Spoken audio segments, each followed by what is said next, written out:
Hey, Fresh Ghost Gamers, welcome back. We are at Will's house today. We are going to be doing like a double header of Gates of Antares. Jeremy and I are going to be playing on the Arctic table. We're actually going to be playing something for our Antares Initiative Project, which is why the Excellent table is out. We've got all the rock pieces and the pools. We've got the awesome building sets that Andy from Warlord Games sent us. Jeremy is still painting them. He actually just got this mat. So he's going to paint the buildings to match it because that's the way we roll here. We like everything to look really cool on the table. So we've got our table set up for our game, and Will and Mike are actually playing a game in the other room over there on a different table. Ozzy is just chilling down here playing his DS. He's going to play in a smaller game with his Boramites later. Hopefully we can get that on film as well. But we have 500 points that we've gotten from Warlord Games for the initiative, but of course that's never enough for us. So we've all been buying a lot more stuff to go along with the points that we were already sent. So we're actually going to be playing a 1,000-point game today. Jeremy's got his Ghar kind of lined up here. We'll go over what they are in a few minutes. And I've got my Freeborn off to the side. This is Jeremy's first real game. First, I should say, official game of Gates of Antares. The only stuff he has played before was the Drone Initiative scenario, which is... It's a good way to get into the game, but there are a lot of extra rules that the full game has that the scenario doesn't.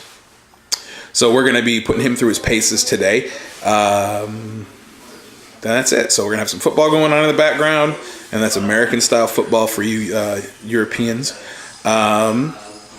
Hopefully we'll get some good updates on the Lions game. And let's see what I brought for my Freeborn today. First thing you're going to notice is there's a lot more paint on my model since last time. Oscar and I basically took the entire day yesterday, just sat down at the table and we painted. So I have my entire 500 points from the Antares Initiative almost completely done. I've got some highlighting to do on the bikes and the skimmer, and of course the basing to do, which I'm still trying to figure out how I want to get my basing done. I have like one test guy down here in the middle, and I'm not happy with it, so I keep going back to the drawing board with him. Anyway, what do I have? I'm going to use a special character. I'm going to use Bovan Turk, just because he is so cool. He's got lots of different options, and he fits really nicely with my feral theme. I mean, he's kind of the crazy barbarian warrior dude. So I'm going to have him as one of my tactical choices. I've got a squad of Vardanari with a spotter drone and a hyperlight booster drone as well. So it's some plasma gunners who are going to get some big res bonuses from that. Keep them in cover, keep them behind some barriers. They're going to be real hard to move.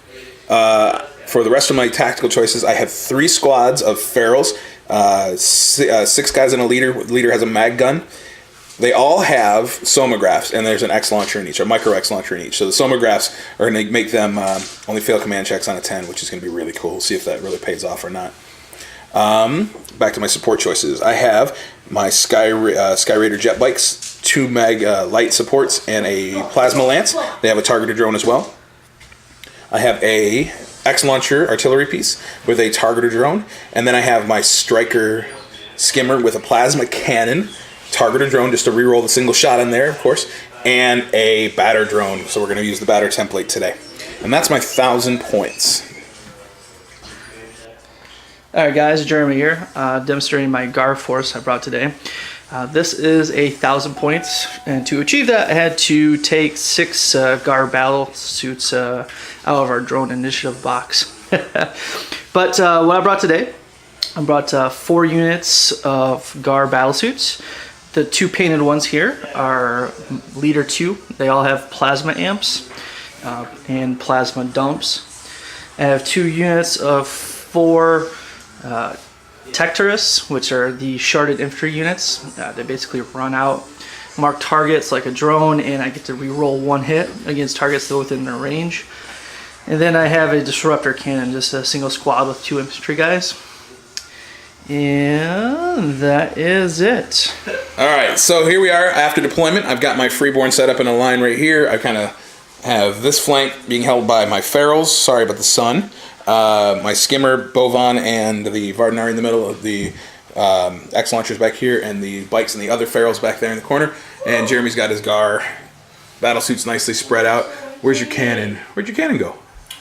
Oh, there he is, right in the middle, right in front of the battle suits. And then his little targeter dudes are evenly spread out because they're sharded. They can run around and get close to my guys. So we are playing the Let Battle Begin scenario. This is just a straight up slugfest, whichever one of us breaks the other guy first wins the game. Dice are in the bag. We're going to start drawing and go into turn 1. I should have sealed it. Bottom of turn 1, I had a lot of stuff sprinting and advancing forward. I got a lucky shot with my Maglite support on Jeremy's Disruptor Cannon and killed one of the crew, put a pin on them. I dropped a blur shot right in the middle of his guys, so he kind of tried to work around. He didn't advance the battlesuit squad as far as they could, just to stay away from it. And they shot at my drone, which failed to do anything. Actually, no, I'm sorry. Their disruptor scattered back and actually landed on Bovan, but he made all his res rolls, but he got 2 pins from the disruptor shot. That was annoying. These guys were shot at by the disruptor suit in the middle, and they passed their initiative check to scoot and shoot, or scoot into cover, thanks to, again, Bovan's hero rule and his high initiative. And then they rolled a 1 to jump into the cover, which made it so that these guys could just sprint through as well. They found a way through. I did lose 1 guy to the disruptor shots, so they have a pin too. Or not the disruptor shots, what they're called, scour cannon shots. The little targeter dudes are all scattered. They're running forward. My last squad of ferals sprinted up here, like I said, and then my drone took 2 shots and both its rerolls and hit one of the battle suits with a clean shot on the second order. But Jeremy made his res roll. They do have a pin on them though. Funny thing, the disruption die was the last die we drew out of the entire bag. So that was kind of funny. Turn 1 is over. Let's go into turn 2. Turn 2, Jeremy's battlesuits kind of advanced up the board again. These guys put on some shots on my ferals. They actually rallied off all the pins they had and shot at my ferals. I went down and they only killed 1. These guys stayed still and just tried to put on some lucky shots on his battlesuits. I made him roll 4 9s to survive over here. It would have been really nice if he had rolled a single 10, but it is what it is. Battlesuits with mag rifles are really a tough hill to climb. I actually failed to get Bovan his pins off, so he just took a pin off and went down. Plasma guns, also same thing. I failed to take some hits off, or to do some damage to some battlesuits with some long range scatter fire. My ferals advanced into the building, but these guys turned, came out of their cover, and obliterated my Sky Raiders. So there's 1 squad down, and that's it. Jeremy did put 3 pins on my striker, but he failed to actually damage it, so that's pretty cool. And at the end of the turn, obviously you can see he's got double dice on all his battlesuit squads. They use their plasma amplifiers. These 3 squads, the one over here, and then these 2, all succeeded, and they get to put the die back in the bag if they want, but those guys failed, so they don't get it for the rest of the game. Turn 3, coming up. First. I did forget also that Jeremy managed to drop a couple disruption shots on my striker. Didn't damage the striker, but took out both the drones, so there's no batter drone anymore for that. And that die is actually my first, I get the first order of the turn, so I'm actually going to do something with the striker, I think, before he gets blown up. So turn 3, Ghar are again proving how resilient their battlesuits are when you don't have enough weapons to take them out. I'm down to 3 of my ferals over here. They just keep going down and soaking up shots, but their somographs are on, so they're not running anywhere. These guys are okay. They keep shooting at that squad, hoping to put some pins on. They're getting a lot of hits, but not doing much else. The drone now the skimmer now has 4 pins on it, but it has not actually taken any damage, so it's okay. It did have to go down as a result of one of actually did have to take a damage roll, now I think of it, and it had to go down. These guys rallied with 1 pin off and then took some shots, hit a lot of times with those battlesuits, but again, I'm not doing any damage.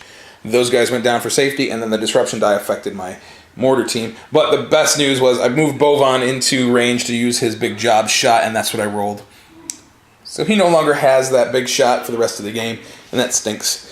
Moving into turn 4, Jeremy's going to see if some of his plasma amps become ineffective, and we've got a blur shot that's still sitting right behind that disruptor cannon. Alright, the game's going to actually end after turn 4 because my army is broken. I have lost more than half of my order dice, and I rolled a 2 on the roll. So by the game's victory conditions, Jeremy's going to get a win. But let's see how that happened. These guys came forward, along with the rest of the battlesuits here, and just about everyone focused on my drone and knocked him out of the game. Just pinned him out. 8 pins on the drone, took him out of the game. Other than that, he had not taken any damage. It was kind of funny.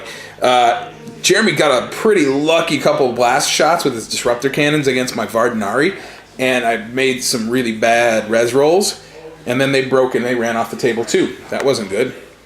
I did manage to take out the Ghar squad. Where was this squad? They were right there. Yeah, there was a battlesuit squad right here. I got lucky with my ferals.